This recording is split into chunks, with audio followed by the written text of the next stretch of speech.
Olá, turma! Hoje nós vamos dar continuidade ao reino animal e a gente vai falar sobre o grupo dos artrópodes. Eles têm as patas articuladas, é a principal característica desses animais.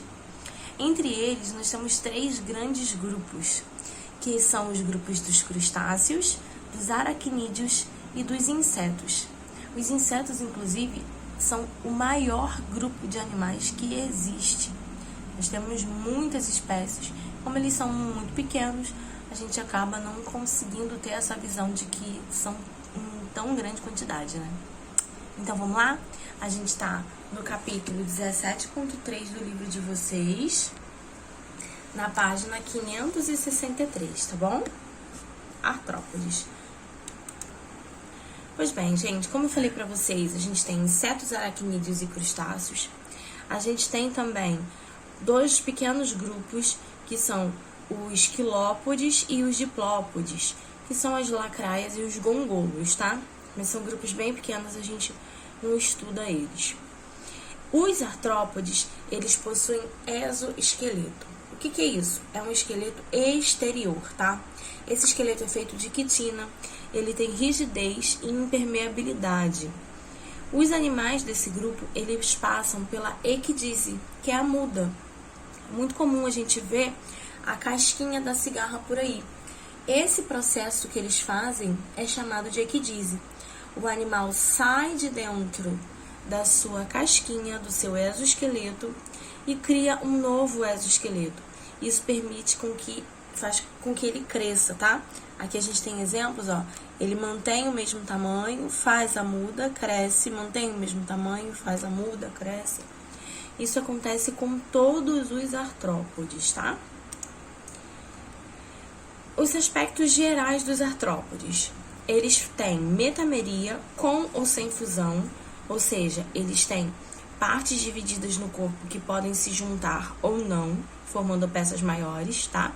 Eles têm os apêndices, que são patas ou antenas. Eles são triblásticos e celomados, todos eles são celomados, assim como o último grupo que a gente viu, que eram os anelídeos. Eles têm sistema digestório completo, com boca e ânus. Eles têm sistema cardiovascular aberto, com presença de linfa, tá?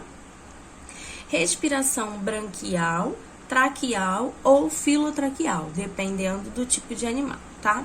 Aqui a gente tem os exemplos das respirações, ó.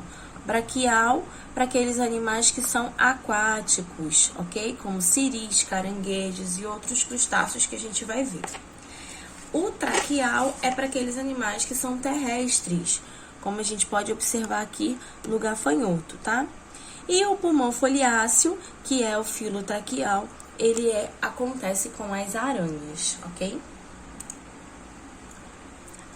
Mais ainda dos aspectos gerais desses animais, eles têm gânglios cerebrais e cordões nervosos. Não possuem cérebro, mas possuem isso dentro do corpo.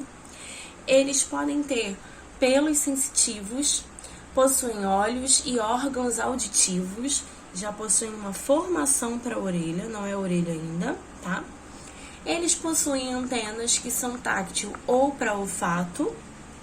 Eles fazem reprodução com fecundação interna sendo mais frequente. E pode ocorrer a partenogênese, que é quando a fêmea se engravida sozinha, tá? A gente vai conhecer isso, acontece isso principalmente em alguns insetos e nas aranhas. Quando eles se sentem ameaçados e eles não têm um macho para fecundar, as fêmeas se fecundam, tá? Elas fazem autofecundação e isso a gente chama de partenogênese. O primeiro grupo que a gente tem aí são os crustáceos. Eles possuem 2 pares de antenas, tá? A maioria é decápodes, ou seja, tem 10 patas presas ao abdômen. E o urópode e telson auxiliam no nado em alguns casos, tá? Olha aqui como a gente vai ver, ó. Ele tem aqui urópodes e telsons, tá? Como se fosse o rabinho deles, para auxiliar a natação. Alguns não precisam, como o tatuzinho de jardim, ele não nada, ele é o único representante dos crustáceos que é terrestre. Todos os outros são mais aquáticos, tá? Eles têm brânquias protegidos por cefalotórax, que é essa parte aqui de cima, tá?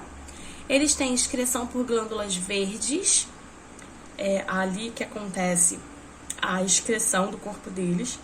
Geralmente essas glândulas verdes, elas se abrem na base da antena, perto da boca. E a fecundação interna com desenvolvimento indireto, sendo larvinhas primeiro, mais frequente, e depois ela se desenvolve no animal, tá? Os aracnídeos, que temos as aranhas, né, como os representantes, elas possuem 4 pares de pernas, diferente dos crustáceos que têm 10 pernas, elas têm 8 apenas. As aranhas não possuem antena, tá? Elas têm quelíceras, que é o agulhão por onde elas inoculam o veneno, e também pedipalpos, que é por onde elas conseguem manipular o alimento, tá? Possuem cefalotórax e abdômen, tá? Elas têm 8 olhos simples, inclusive na parte do cefalotórax ela tem olhos espalhados. Elas possuem também fiandeiras, a maioria das aranhas possuem fiandeiras, que ficam aqui no final do abdômen, perto do ânus, e elas com essas fiandeiras conseguem produção dos fios, inclusive de alguns fios de seda, né? Elas possuem túbulos de Malpighi para excreção. A excreção ainda não é pelos rins, mas ocorre pelos túbulos de Malpighi. E elas podem fazer a partenogênese, que é quando as fêmeas se autofecundam, tá? As aranhas, gente, elas não precisam, todas elas têm veneno, mas elas nem sempre fazem mal ao ser humano, esse veneno, tá? Isso aí é importante a gente lembrar. Os insetos, eles possuem cabeça, diferente dos outros que não possuem cabeça, né? Tórax e abdômen. Então, aqui a gente tem cabeça, tórax e abdômen, ok? A boca é adaptada para o tipo de alimento que aquele inseto consome. Ele pode ser lambedor, sugador, mastigador ou picador, tá? Um par de olhos compostos e um par de antenas que tem função olfativa e tátil.